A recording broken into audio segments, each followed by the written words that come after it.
In 1917, a prominent and exuberant New York City doctor, Robert Lateau Dickinson, came to Washington for the war effort and served on the Army's General Medical Board. He brought his art talent and love for the natural world along with him. In his free time, he sketched the beautiful scenery he witnessed along the Potomac River. The wild Potomac River. Peaceful retreats for summer afternoons, such as Buzzard's Roost or Castle Passage. Heavenly Wide Water.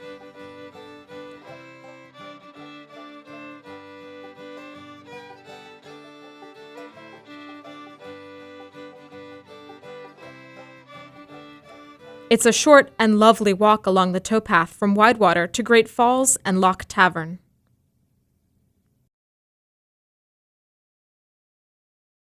It wasn't long before Dickinson decided to create a Washington walk book.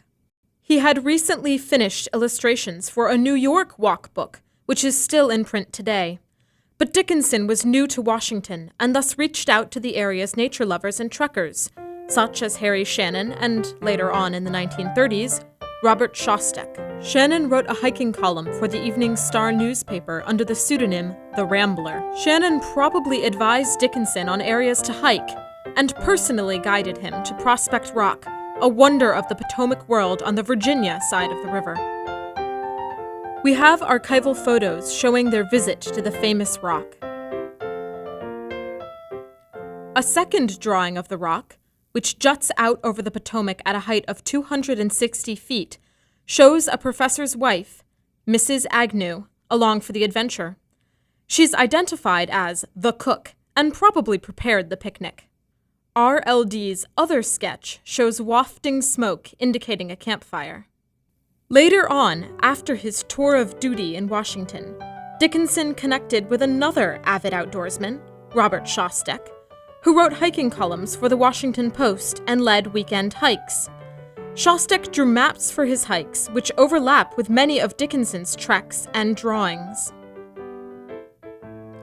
Dickinson drew his own remarkable map of the Potomac, which measures about 18 by 24 inches. The United States Geological Survey provided Dickinson with a Potomac map from which he crafted his own.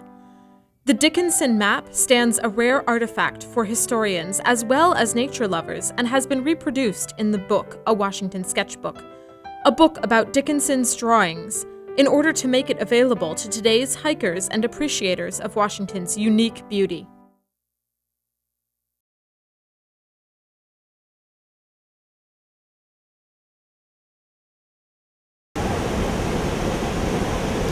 Hi, I'm Gene Shield. I am a historian and a maker of very detailed historical maps.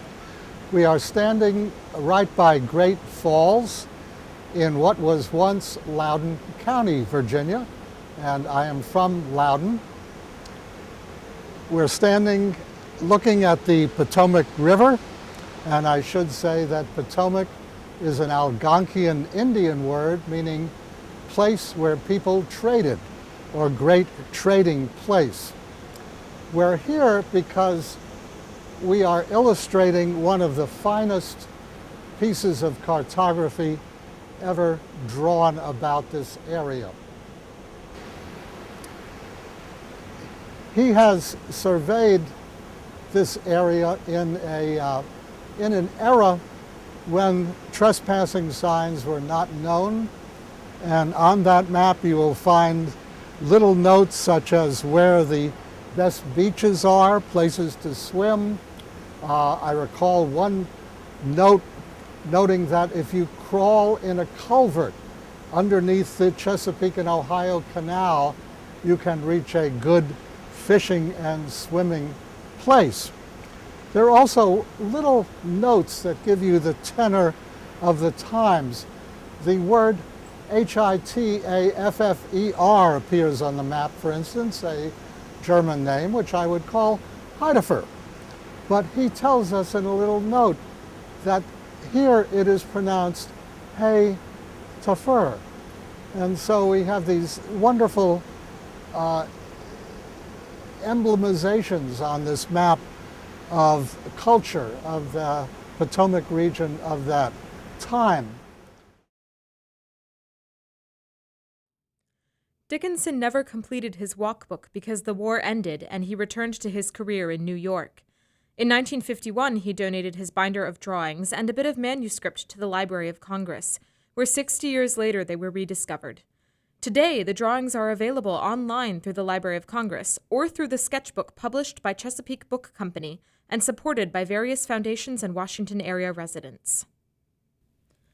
Dickinson's grandsons, Hugh and Ian Barber, valuable supporters of the book, attended the launch celebration at the City Tavern Club in Georgetown and shared personal recollections of their multi-talented grandfather.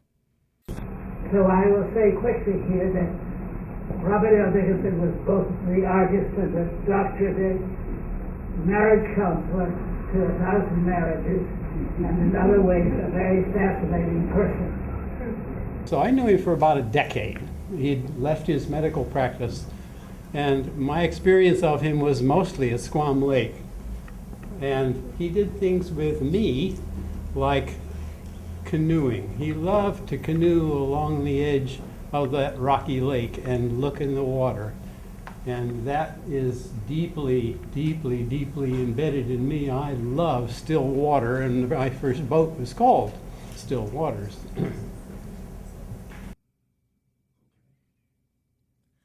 Everyone in Washington loves the magical feel of the C&O Canal and its quaint lock houses.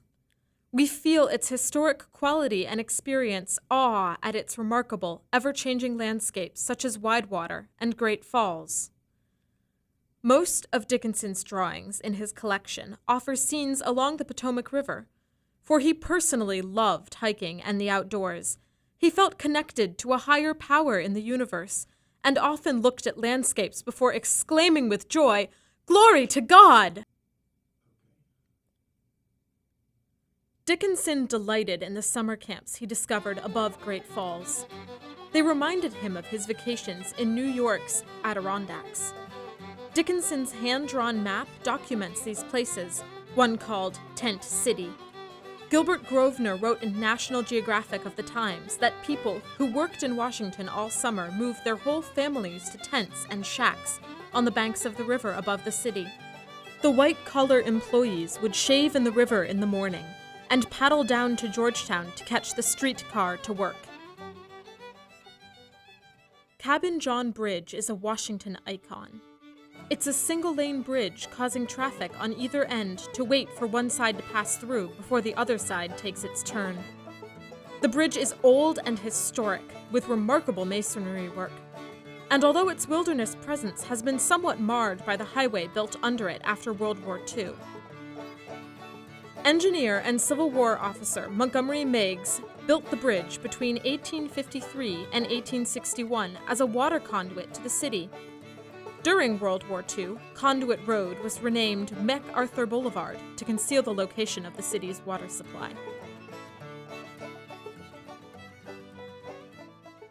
President John Quincy Adams came out on July 4, 1822, to break ground for the C&O Canal.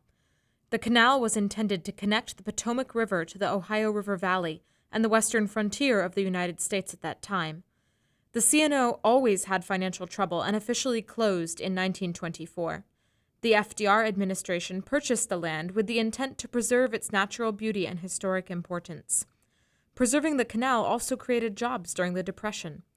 Later on, a major controversy arose when commercial entities sought to buy the land for new highways and flood control mechanisms that would have obliterated the tranquil and historic landscape. A movement for creating a national park began, soon spearheaded by Supreme Court Justice William O. Douglas, a strong conservationist.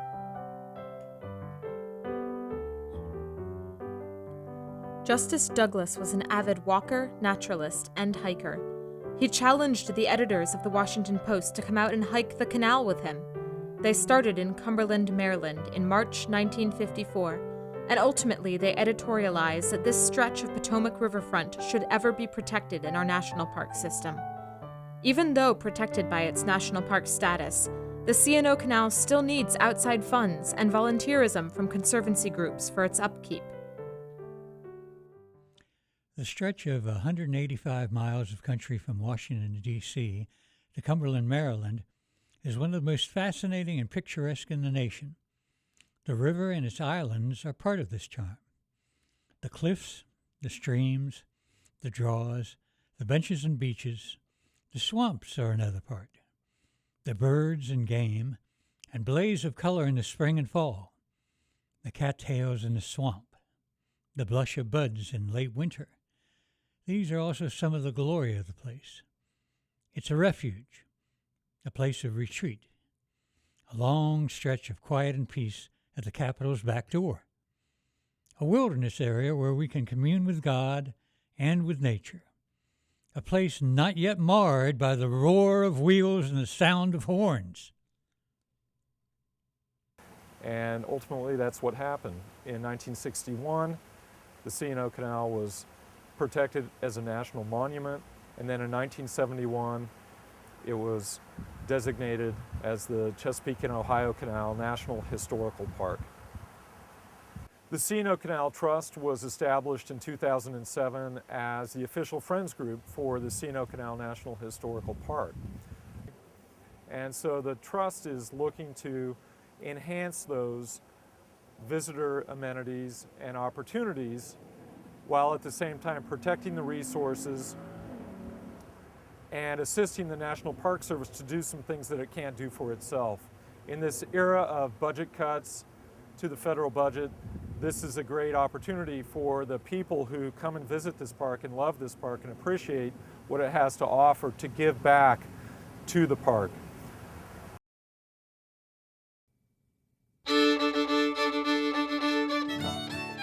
Dickinson sketched both sides of the Potomac, the Maryland C&O Canal side, and the Virginia side, from Great Falls to Mount Vernon.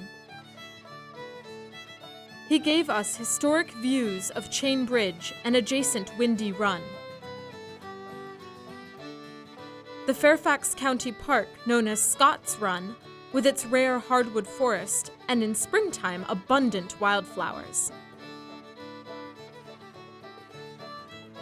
Great Falls Dickey's Tavern, originally Mrs. Mayer's Tavern, served every president from George Washington to Theodore Roosevelt and burned down in 1950.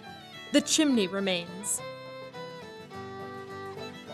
Difficult Run, a popular hiking destination from Great Falls. Prospect Rock, that wonder of the Potomac, is also on the Virginia side, where much of the property bordering the river is in private hands. We're on the Potomac River in Virginia, overlooking the Potomac River Gorge. And the place that we are right now is actually on the map, the Dickinson map that's in Gail's book. But we overlook the Potomac River, and as you can see out there, it's pretty much the same way as it was when this map was drawn in 1918. We have a large acreage here, and we preserved a lot of the palisades here down just about to the river so that there will not be any development here ever because of our conservation easement with the Northern Virginia Conservation Trust, which we put on it in 2006. Once Dickinson decided to create a walkbook for Washington, he began visiting special landmarks, man-made and natural, to include in his collection. He sketched the tomb of the unknown soldier in Arlington Cemetery before the sarcophagus was placed over it. Dickinson's Fairfax Courthouse looks the same today as it did in 1918, though municipal buildings have since sprouted up around it. The artist left us 3 remarkable views of Mount Vernon, home of George and Martha Washington. During the Civil War, the city of Washington fortified itself with a ring of forts, some of which can be visited today. Fort Ward in Alexandria is now a museum and historic site. Dickinson sketched a view of Washington and the monument from Fort Ward. The Capitol and the Library of Congress are the 2 dark points visible in the upper right. Dickinson also drew Fort Barnard. It's astonishing how many places Dickinson visited and documented in such a short span of time. He captured for all time the evanescence of springtime in Washington, especially at the tidal basin. He recorded the Smithsonian's Castle, a national symbol public access to knowledge and learning through the legacy of John Smithson and the continued funding of United States government. The Rambler wrote in his Evening Star column that at midnight the tower felt eerie and haunted. He said, "One can almost hear the clank of armor as a sentinel in steel-link chain strides the battlements." Dickinson drew Georgetown University's spires and Rock Creek Park. He left behind a rough manuscript for the Rock Creek Park section of his imagined book, showing he had spent a bit of time enjoying one of the nation's largest urban parks. Dickinson ventured deeper into the northeast quadrant of D.C., his eye fastened on beautiful scenery as much as historic points of interests for the future walkbook. The hilly green acreage of Soldiers' Home, the country's first military retirement home, was open to the public during Dickinson's age when he first made this sketch. The compound has many architectural relics in addition to George Riggs' original farmhouse, now called the Lincoln Cottage because President Lincoln summered there and also drafted the Emancipation Proclamation while residing in the cottage. Today, the restored cottage is maintained by the National Historic Trust and offers programming on Lincoln's presidency. Next door to the Soldiers' Home is St. Paul's Church and the Rock Creek Cemetery, where notable Washingtonians have been buried over the centuries. The cemetery also has a remarkable sculpture by St. Gaudens, nicknamed Grief, as it was commissioned by Henry Adams to commemorate his deceased wife. Dickinson's drawing of the church is particularly valuable, as it records the structure before it burned down to be rebuilt in 1921. The drawing also includes the 500-year-old oak tree at the church entrance that was lost in the 1980s. As with so many of his sketches, Dickinson recorded for us the landscapes, monuments, and lifestyle of a past era. The farthest reach of Dickinson's drawings were on the D.C.-Maryland border, where he sketched two typical mills of the region, Riggs, or Adelphi, which still stands intact, and Burnt Mills, no longer extant, but what a record Dickinson has left us. Dickinson captured so many evanescent moments of D.C. that endure in the city's vibrancy today. His pen and brush gave every scene a romantic and uplifting air. He lived a block from Franklin Park, close to the White House, and in those days a posh district, with elegant apartments and row houses surrounding it. Today, Franklin Park remains in the very heart of downtown Washington, but has fallen into sad neglect, despite the cosmopolitan corporations that have sprung up around it since the aftermath of the 1968 riots. As Dickinson noticed, out of all D.C.'s beautiful downtown parks, Lafayette, Farragut, Franklin, and McPherson, it was Franklin Park, with its gentle slopes and tall trees, that reminds us of a true European park. It's easy to imagine its transformation with just a few simple changes: a proud, artistically wrought fountain in place of the New Deal fountain standing there today, and a much-needed informal refreshment kiosk with scattered outdoor tables. The park's graceful green spaces and paths are just waiting for the vision of a Washington landscaper. Adolph Kluss, who designed many famous buildings in D.C., contributed to Franklin Park with the Franklin School and row houses along K Street that were later demolished. In 1880, Alexander Graham Bell sent the first wireless message over a beam of light to a window across the park on L Street. Dickinson lived at 1424 K Street in the Champlin apartment building, now the Orme Building. Built in 1905 in downtown's prestigious residential neighborhood, the Beaux Arts Building is faced with Vermont marble. Each floor has one bachelor unit, and we can imagine that Dickinson occupied one of these. Dickinson created a card suggesting his downtown location in majestic Washington. Dickinson's apartment window undoubtedly gave a view of an early Justice Department building across the street and long since demolished. Dickinson's residence, considered one of Washington's most distinguished apartment buildings of the era, was converted into offices in the 1960s. Dickinson had only a short walk from his home to St. John's Church across from Lafayette Square and the White House.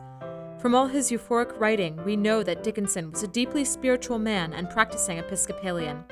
It's likely he attended some services at St. John's, known as the Church of the Presidents, as every president from James Madison on has attended services there on special occasions.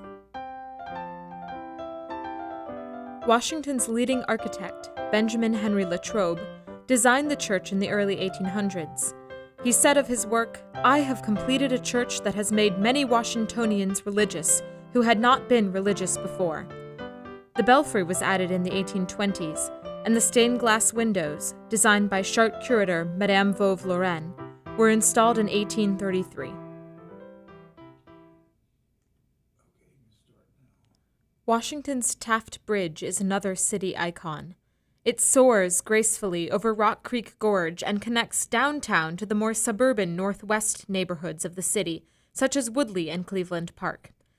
George Morrison and Edward Pierce Casey designed the Classical Revival Bridge, which was under construction from 1897 to 1907.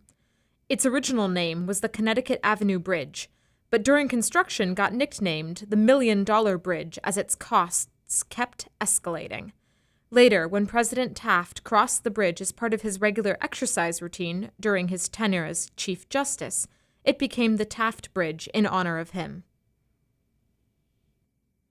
Replicas of the 4 original and striking concrete lions guard the bridge's gateways on either end.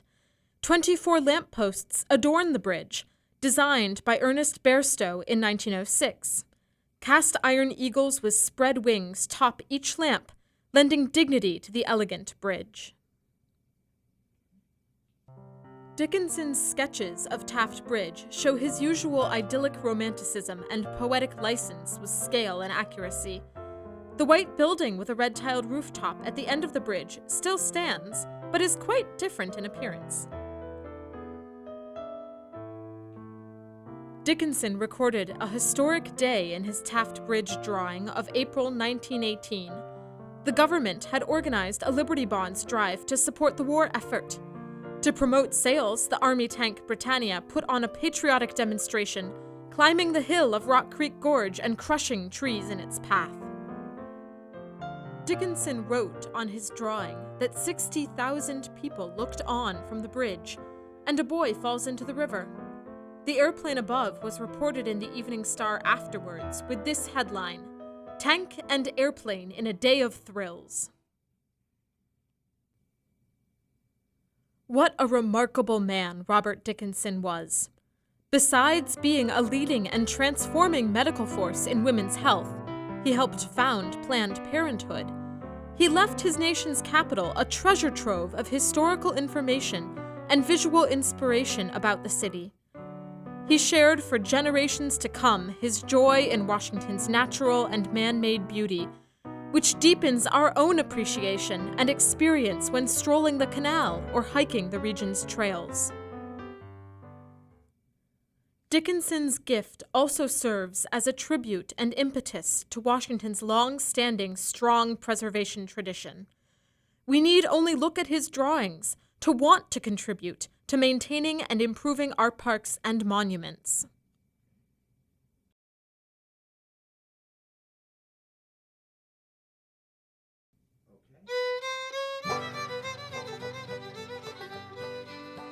Some years ago, a volunteer for the Potomac Appalachian Trail Club wrote down what we all feel when enjoying the pleasures of scenic and much-loved Washington. Again, the witching season has come when nature uses every wile to lure the lover of the outdoors to desert the army that throngs the city pavements and slip away to discover anew the charms of quiet woodland paths, of wandering brooks, of cool, clear lakes, of wave-washed beaches, or of sweeping views from mountain heights. What riches nature has to offer all who will but pause to behold.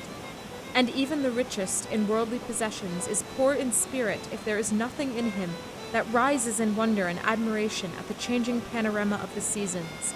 Spring's delicate mantle of green, embroidered with flowers and jeweled with glistening raindrops. Verdant meadows spread under the blue of midsummer skies. Gorgeous-hued autumn, whose brief glory fades into quiet grays and somber browns. The majesty of trees in winter. There is no break in the miraculous cycle, and any day is a good day to enjoy its marvels.